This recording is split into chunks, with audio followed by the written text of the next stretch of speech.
사도행전의 꿈은, 하나님의 꿈은 이 땅의 교회를 통해서 이루어집니다. 그렇기 때문에 우리는 교회에 대한 관심들이 굉장히 많이 있어야 돼요. 특별히 성경 안에서 어떻게 교회가 출발을 했고 그 교회가 어떤 모습으로 부흥하고 성장했는지를 눈여겨봐야 됩니다. 흔히들 초대교회로 돌아가자, 초대교회 하면 예루살렘 교회만 우리가 생각을 하는데 사실 오늘 본문에 소개되는 안디옥 교회도 너무나도 중요한 모델입니다. 우리 상당교회가 참 닮고 싶은 그런 안디옥 교회의 그런 모습들, 어떤 모습들이 있는지를 한번 세 가지로 소개를 하고자 합니다. 첫 번째, 안디옥 교회는 담장을 넘는 교회였습니다. 담장을 넘는 교회.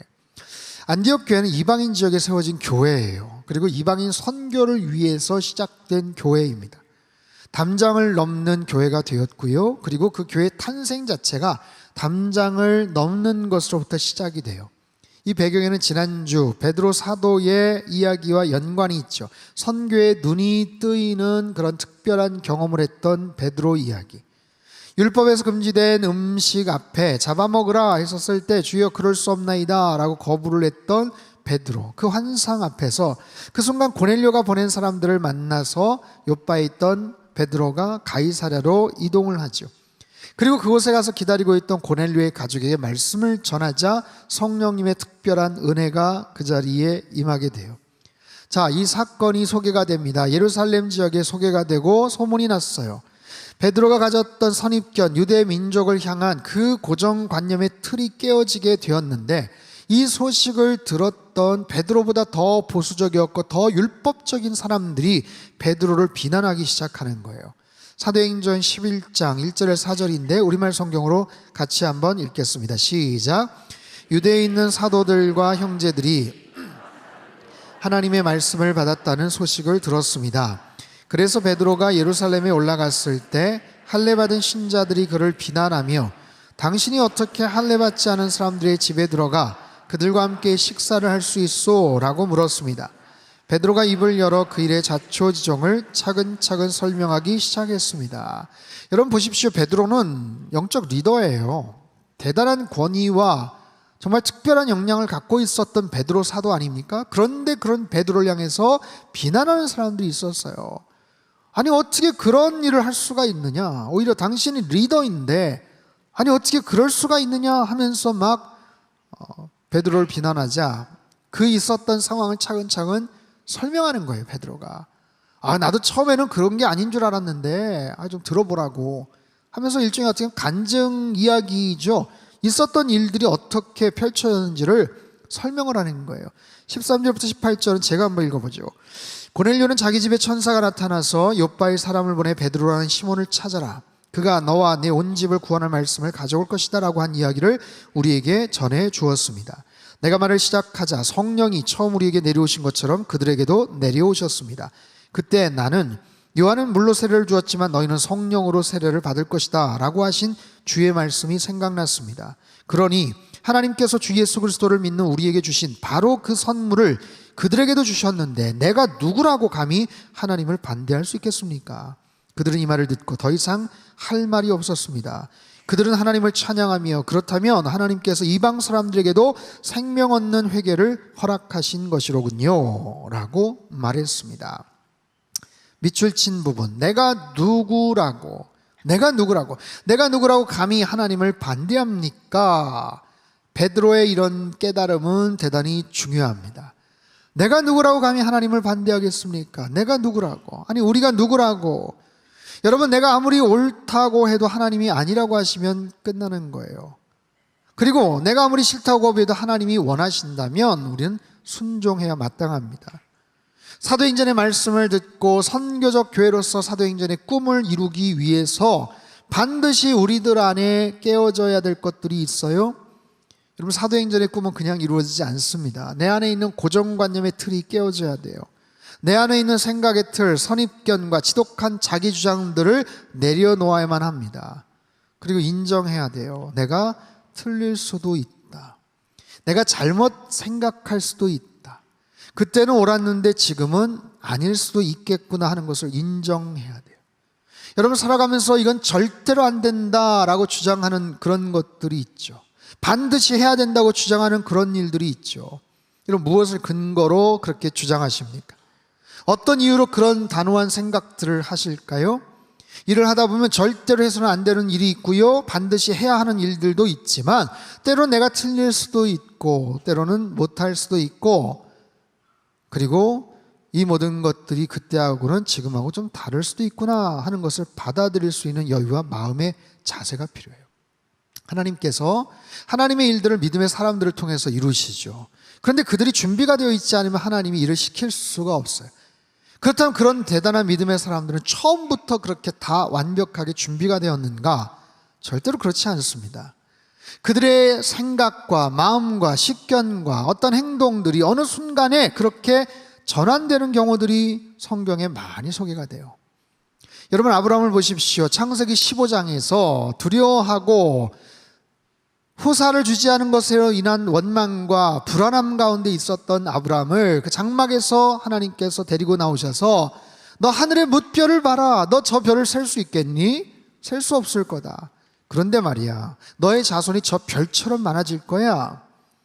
아브라함이 가로막혔던 장막, 그 장막을 벗어나자 하나님의 비전이 보이기 시작했어요. 그를 가로막고 있었던 의심의 장막, 불평과 원망의 장막, 두려움의 장막에서 벗어나자 하나님의 비전, 그것은 또한 아브라함의 축복이기도 했죠. 야곱은요, 창세기 28장에서 하늘에서 내려온 사닥다리 환상을 본 이후에 여호와께서 여기 계시는데 내가 알지 못했군요 라는 고백을 남깁니다. 80세의 모세는 떨기나무 타들어가지 않는 그 불꽃에서 하나님의 음성을 듣죠. 자신을 향한 소명의 그 메시지, 하나님, 제가 어떻게 그 일을 할 수 있습니까? 저는 이미 나이도 많고 건강도 여의치 않고 말도 잘 못하고 이러쿵저러쿵 못한다라고 이야기를 하고 있었지만 어떻게든 하나님께서는 그에게 소명을 주셔서 대단한 일들을 감당케 하시죠. 엘리야는 까마귀를 통해 먹이시고 공급하시는 하나님임을 깨달아요. 하나님은 공급하시는 하나님이시구나. 사렙다 과부의 아들을 살리게 되므로 하나님이 생명의 주인 되시는 하나님을 그가 깨닫게 되죠. 여러분 보세요. 성경의 수많은 사건들, 수많은 사람들도 마찬가지예요. 그들에게 볼 수 있는 인식의 전환들, 내가 이제야 깨닫습니다. 내가 이제야 바로 알겠습니다. 내가 과거에는 몰랐습니다 라는, 그렇게 생각하며 자신의 그 틀들이 깨어지는 경험들이 있어요. 이 모든 것들이 한계를 벗어나고요, 그야말로 담장을 넘어서서 담장 바깥에 있는 새로운 세상을 바라보게 만들더라라는 거예요. 사랑하는 성도 여러분, 내가 절대로 안 된다고 말하는 것 중에 그것이 비상식적이고 비합리적이고 비성경적이라고 단정을 해서 그 이유로 거부하는 것들도 있지만, 더러는 그저 내가 싫어서, 내가 원치 않아서, 내 마음이 내키지 않아서, 내가 하기 싫어서 그렇게 말하는 경우들도 참 많습니다. 여러분, 우리는 그 차이를 잘 구분할 수 있어야 돼요. 그래서 거기에서 어떤 오류나 실수를 최소화시킬 수 있어야 됩니다. 여러분, 베드로도 그 사실을 깨닫게 돼요. 아니, 할례자들도 비로소 그렇게 깨닫게 됩니다. 내가 누구라고 감히 하나님을 대적하겠습니까? 반대하겠습니까? 여러분, 이런 영적 유연성을 가질 때 우리들의 사고와 생각과 마음과 그 모든 인식의 틀들을 넘어서게 되고 담장을 넘어서게 되는 거예요. 그럴 때 하나님께서 특별한 일들을 우리에게 맡기시더라라는 거예요. 오늘 본문을 보십시오. 안디옥교의 탄생 배경에 이런 스토리가 있었어요. 여전히 유대 중심적인 사고와 사역들을 그들은 하고 있었음을 성경은 말합니다. 오늘 보면 19절에서 21절까지 말씀을 같이 한번 읽죠. 시작.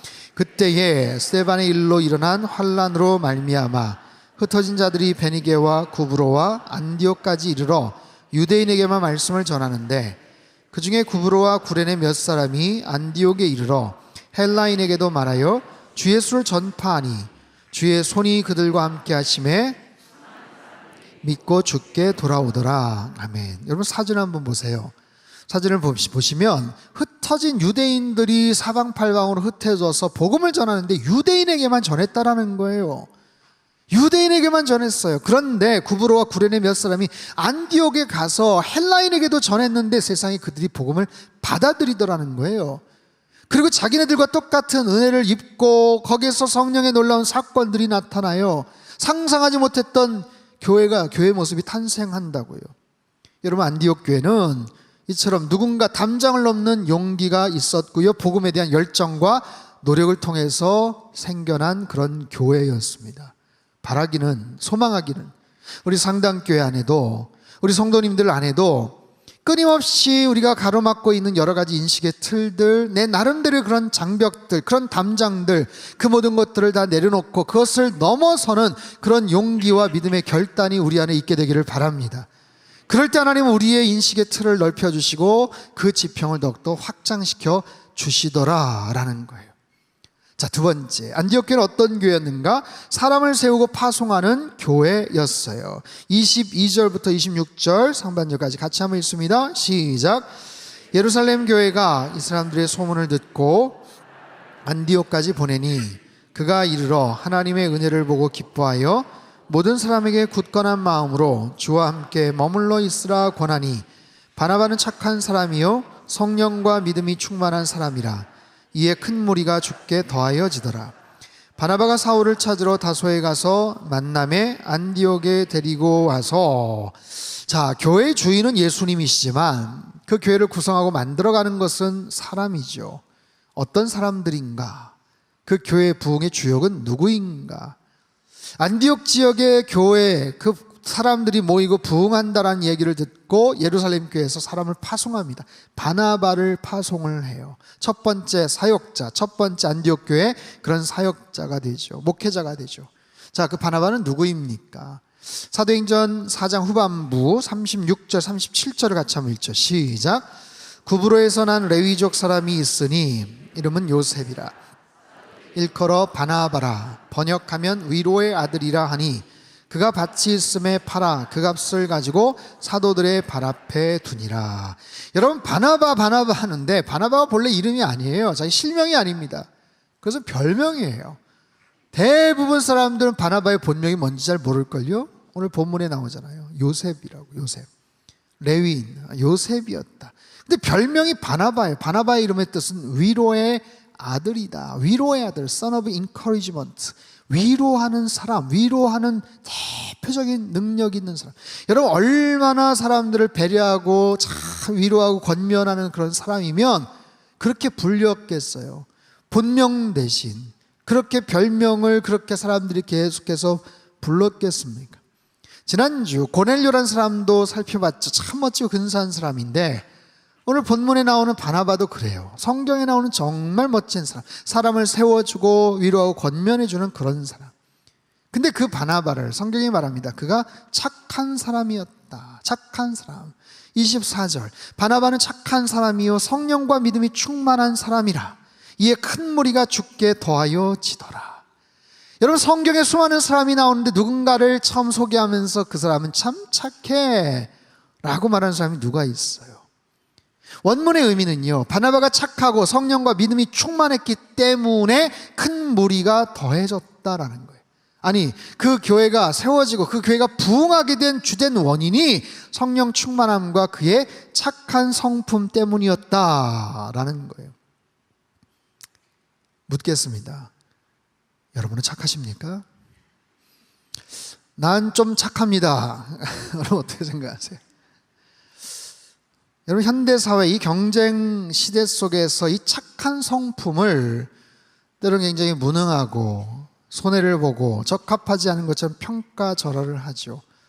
오히려 똑똑하고 약삭빠르고 계산이 빠르고 자기만 생각하는 약간 나쁜 남자 스타일을 묘한 매력처럼 생각하지만 여러분, 그렇지 않습니다. 착한 성품은 정말 최고의 능력이에요. 그 어떤 재능, 그 어떤 능력, 그 어떤 은사보다도 더 좋은 하나님의 축복입니다. 교회 사역을 하고 세상에서 살아가고 대인관계를 하는 데 있어서도 정말 착한 성품이야말로 가장 좋은 하나님의 그런 선물이고 그런 성품이에요. 왜냐하면 예수님의 성품이 선하셨기 때문에. 가장 예수님 닮은 바로 그런 마음이죠. 여러분, 좋은 사람이 되기를 소망하십시오. 착한 마음을 품고 선한 일에 힘쓰십시오. 착하게 살자. 이건 무슨 아이들이나 우리 손주들한테 얘기하는 것 같지만 여러분, 우리도 마찬가지. 어른이 돼서도 마찬가지입니다. 착하게 살아야 돼요. 그래서 착한 일에 더욱더 노력을 하셔야 돼요. 착한 모습이 자꾸만 드러나다 보면, 착한 일에 힘쓰다 보면 착한 사람이 되는 거예요. 착한 사람이 되면 그의 인생 자체가 품격 있는 인생이 됩니다. 품격 있는 인생, 정말 근사한 그런 모습, 지난주에 고넬료처럼 바나바 같은 그런 성품과 인격을 가진 그런 사람, 어떻게 될까요? 내 마음을 잘 다스려야 돼요. 우리 마음 속에는 정말 수많은 여러 가지 정말 꼬부라진 마음이나 아프고 아직 제대로 치유가 되지 않은 그런 상처와 여러 가지 쓴뿌리들이 있어요. 이 모든 것들이 여러 가지 측면에서 잘 해결이 되고 사실 씻겨져야 되고 또 잘 치유가 되고 회복이 돼야 돼요. 그럼에도 불구하고 어려서부터 아니면 성장하면서 어떤 특정한 사건이나 이유 때문에 내 안에 여러 가지 모습의 크고 작은 가시와 같은 것들이 있다는 거예요. 여러분 어떠세요? 아직도 아물지 않은 상처가 있습니까? 가시가 있습니까? 남들보다 유난히 화가 많습니까? 분노를 좀 참지 못합니까? 남들이 잘 된다는 얘기를 들으면 틀림없이 배 한켠이 계속 아파옵니까? 그럼 어떠세요? 시기, 질투, 심술, 좋은 말, 칭찬하는 말보다도 항상 뼈가 있는 그런 이야기를 더 하십니까? 여러분, 나의 지경이 넓어지고 담장을 넘는 그런 교회, 그런 사역을 하려면 반드시 내 마음에, 내 생각의 넓이와 깊이가 더 확장돼야 돼. 무엇보다도 착한 마음, 선한 마음, 그런 성품을 가진 그런 소유자들 다 되시기를 바랍니다. 바나바가 그랬어요. 그런 사람이 안디옥 교회를 맡아 사역을 하다 보니 교회가 더욱더 부흥하게 됩니다. 그리고 무엇보다 바나바는 사람을 세울 줄 아는 리더였어요. 본인도 그렇게 해서 안디옥 교회 리더가 되었지만 바나바 사람들을 세울 줄 압니다. 그러다 보니 부흥을 해요. 사람들이 몰리게 돼요. 사울을 찾으러 다소에 갑니다. 교회가 부흥하는 상황 속에서 동역자가 필요했어요. 누구와 같이 일을 하면 좋을까 고민을 하다가 사울이라는 사람을 기억해냅니다. 사울이 떠올랐어요. 여러분, 본래 사울이 회심하고 사람들 앞에 나타났을 때 바나바의 결정적인 도움이 있었다는 것 여러분 아십니까? 사도행전 9장 26절 27절이에요. 같이 한번 읽죠. 시작. 사울이 예루살렘에 가서 제자들을 사귀고자 하나 다 두려워하여 그가 제자됨을 믿지 아니하니 바나바가 데리고 사도들에게 가서 그가 길에서 어떻게 주를 보았는지와 그에게 말씀하신 일과 다메섹에서 그가 어떻게 예수의 이름으로 담대히 말하였는지를 전하니라. 여러분, 바나바가 사울을 세워줬어요. 바나바는 상대방의 약점보다는 그 사람의 긍정적인 부분을 더 많이 봅니다. 여러분, 세상의 모든 사람들이 다 약한 점이 있고 또 자기가 잘하는 점이 있죠. 장점이 있고 단점이 있죠. 단점만 있는 사람도 없고 장점만 있는 사람은 없어요. 그런데 어떤 측면을 더 보느냐, 꼭 단점만 보는 사람이 있고 그렇지 않고 부족해도 더 긍정적인 부분을 더 부각시키는 그런 사람들이 있겠죠. 바나바가 그랬어요. 사울의 그 부끄러운 과거, 모든 실수와 잘못보다는 현재 변화된 모습을 더 드러내줬어요. 현재 연약한 모습보다는 장차 되어질 미래를 더 주목했어요. 그 사람의 잠재력을 알아보고 그 사람이 하나님 안에서 얼마나 참 귀하게 쓰일 수 있겠는가 하는 것을 볼 줄 아는 사람이었어요. 여러분, 사울은 그때만 해도 무명이었습니다. 묻혀 지냈던 사람, 무기력하게 사람들 앞에 나타날 수도 없었고 뭘 제대로 할 줄 알지 못했던 그런 사울을 바나바가 기어코 찾아가서 스카웃을 해오는 거예요. 여러분, 안디옥에서 다소까지는 230km가 떨어져 있는 꽤 먼 거리입니다. 여러분, 차가 있다면 금방 가겠지만 그 당시에 여러분, 사울도 그랬죠. 다마스커스까지 가서 크리스찬들 핍박하기 위해서 쫓아갔잖아요. 그 거리도 240km예요. 정말 대단한 열정을 가졌던 사람들이에요. 자동차도 없던 시절 그 먼 곳을 수소문해서 결국엔 사울을 찾아냅니다. 그리고 만나서 설득을 해요. 그리고 데리고 와서 함께 사역을 합니다. 바나바와 사울 두 사람의 만남, 엄청난 시너지 효과가 있죠. 안디옥 교회에 더 큰 폭발적 부흥을 일으키게 됩니다. 두 사람의 만남, 너무나도 아름다운 만남, 귀한 만남이에요. 여러분, 우리 인생에 많은 만남이 있지만 이런 멋진 만남이 우리 안에 계속해서 펼쳐질 수 있기를 바랍니다. 특별히 수많은 만남 중에 내가 가진 은사, 내가 가진 재능, 내가 가진 장점을 더 발굴시켜주는 그런 사람, 잘한다 잘한다 하면서 향상시켜줄 수 있는 그런 사람을 만나는 것은 크나큰 축복이에요. 특별히 우리 자녀들이 앞으로 살면서 이런 좋은 만남들이 있게 되기를 바라요. 그들이 갖고 있는 장점들, 그 은사들이 더 많이 개발이 되고 누군가를 통해서 더 많이 정말 그 숨겨진 빛이 밝혀질 수 있는 그런 인생, 그렇게 사람을 세워주고 그 사람이 잘 될 수 있도록 길을 열어줄 수 있는 그런 만남, 또 그런 장소가 마련이 되는 그런 교회, 안디옥 교회가 바로 그런 교회였다는 거예요. 이후에 13장에 보면요, 그들은 금식하고 기도한 후에 바나바와 사울을 떼어서 선교사로 파송까지 합니다. 여러분, 놀라운 일이에요. 그 교회 담임 목사 격인 바나바를, 그리고 사울을, 최고의 사역자인 사울을 선교사로 파송을 하는 그런 교회였어요. 안디옥 교회는 정말 멋진 교회였습니다.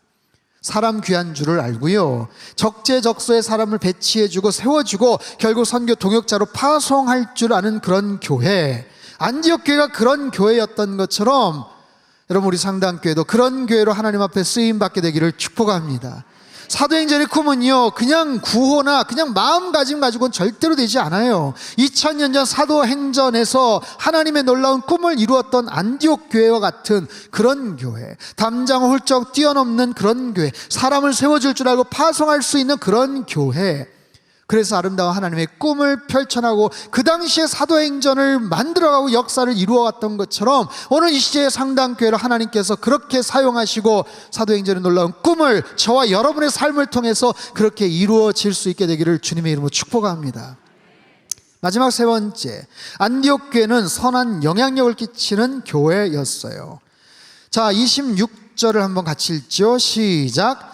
만남에 안디옥에 데리고 와서 둘이 교회에 1년간 모여 있어 가르쳤고, 제자들이 안디옥에서 비로소 그리스도인이라 일컬음을 받게 되었더라. 아멘. 바나바와 사울이 그것을 1년간 열심히 가르친 결과 그들이 비로소 그리스도인이라 일컬음을 받게 되었다. 그리스도인, 크리스찬, 크리스티아노스라는 뜻이에요. 여러분, 이것은 세 가지 의미입니다. 첫 번째는 작은 그리스도란 뜻이 있고요, 두 번째는 그리스도의 사람, 그런 뜻이 있고요, 세 번째는 그리스도를 말하는 사람, 입만 열면 그리스도만 이야기하는 사람. 당시에 불리워졌던 이 그리스도인, 최초의 크리스찬, 오늘로 말하면 예수쟁이, 거의 그런 뉘앙스입니다. 하지만 오늘날보다는 좀 더 긍정적인 측면이 훨씬 더 많았을 거예요. 뭐냐 하면 예수로 꽉 찬 사람, 예수로 충만한 사람, 예수라면 사족을 못 쓰는 사람, 다분히 조롱하고 부정적인 뉘앙스도 있겠지만 그럼에도 불구하고 오케이, 인정. 야, 그래, 두 손 두 발 다 들었어, 인정. 칭찬받는 그런 분위기가 있어요.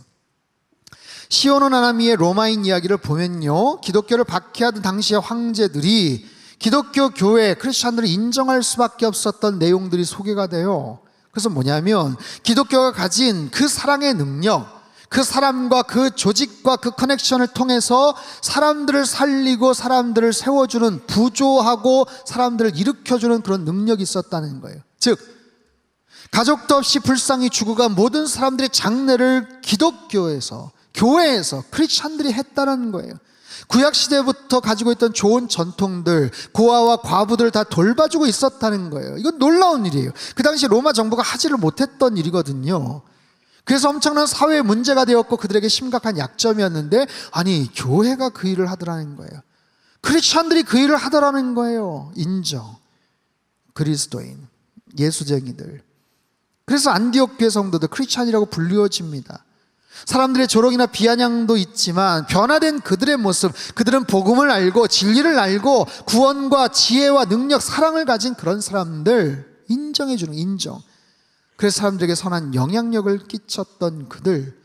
여러분, 그런 영향력, 그런 능력, 영적 포스는 결국 전 로마를 변화시키지 않습니까?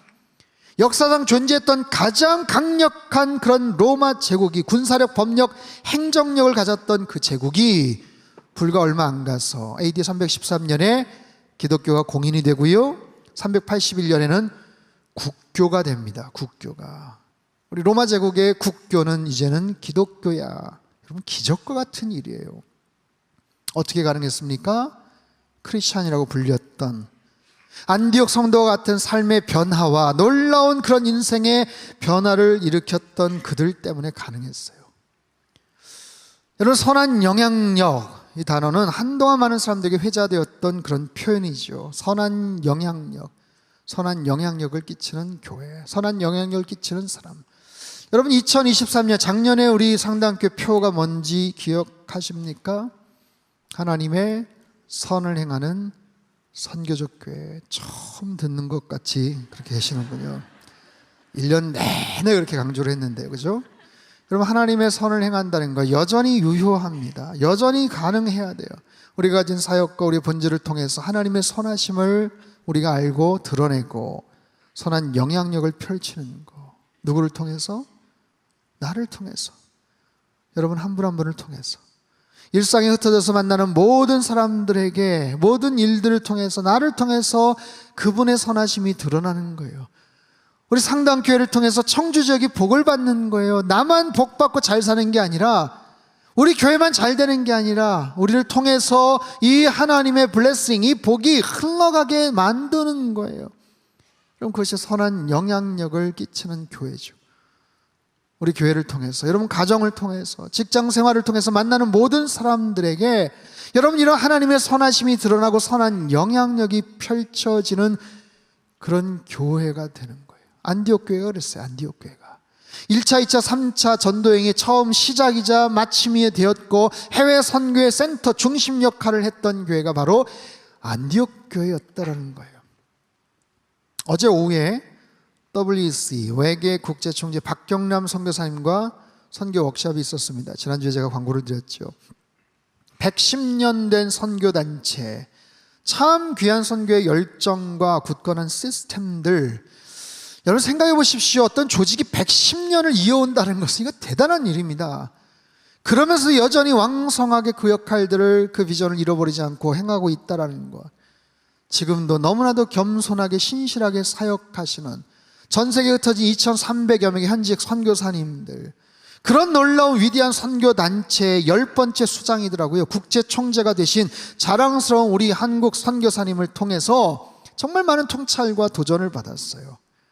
선교사님은 우리 상당교회가 그런 귀한 모습으로 선교하며 하나님께 소중하게 쓰임받는 교회 되기를 축복해 주셨어요. 저희도 강의를 들으면서 이 귀한 단체의 선교적 영성과 110년을 이어온 그 소중한 경험과 선교 전략들을 우리가 본받기를 소망하며 함께 기도했어요. 사랑하는 성도 여러분, 2000년 전 하나님께서는 특정한 한 교회를 통해서 하나님의 역사를 이루어 가셔요. 그게 안디옥 교회예요. 이제 13장 이후부터 살펴보겠지만 1차, 2차, 3차 전도 여행의 출발점이 되고요, 마침이 되고요, 영적 플랫폼의 역할을 감당했어요. 그 교회를 통해서 수많은 사람들이 파송이 됐고 복음이 전해졌고 소아시아 지역을 넘어서 유럽까지 복음이 전파가 돼요. 한 교회를 통해서 수많은 교회들이 파생이 된 거예요. 2000년 전 사도 바울을 통해서, 바나바를 통해서 하나님께서 귀한 선교 역사를 기록하셨어요.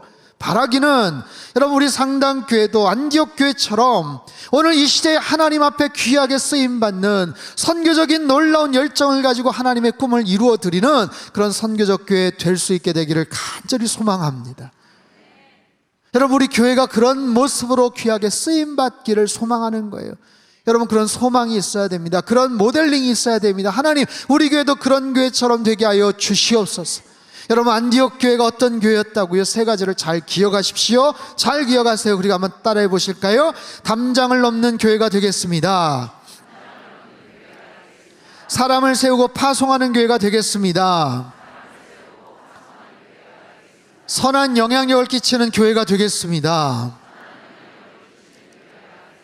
아멘.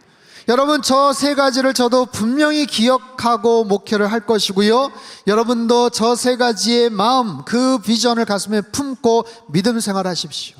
남의 얘기가 아니고요, 나랑 별개 다른 얘기가 아니에요. 여러분, 그 비전을 내가 품으면 하나님께서 그 비전을 통해서 하나님의 꿈들을 이루어 가셔요.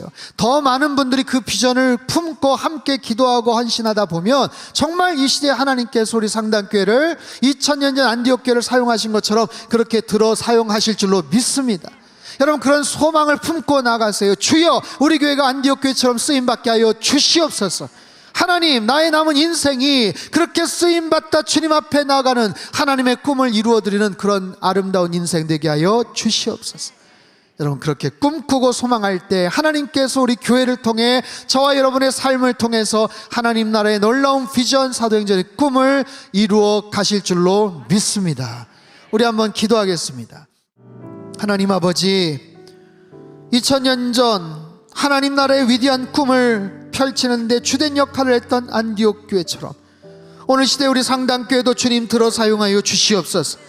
담장을 넘는 교회 되게 하시고 사람을 세우고 파송하는 교회 되게 하시고 선한 영향력을 펼쳐나가는 교회 되게 하여 주시옵소서. 이 위대하고 거룩한 꿈들을 가슴에 품고 나아가는 하나님의 사람 되게 하시고 나를 통해 우리 교회를 통해 하나님 나라의 영광과 그 거룩한 복이 흘러넘치도록 도와주시옵소서. 존귀하신 예수님의 이름으로 감사하며 기도하옵나이다. 아멘.